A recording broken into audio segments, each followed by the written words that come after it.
உன்னோட சிரிப்பு தான் என் வாழ்க்கையில ஒளிய கொண்டு வந்தது நருட்டோ.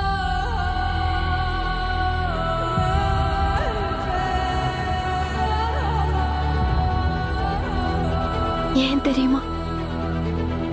ஏன்னா நான் உன்னை காதலிக்கிறேன் நருட்டோ.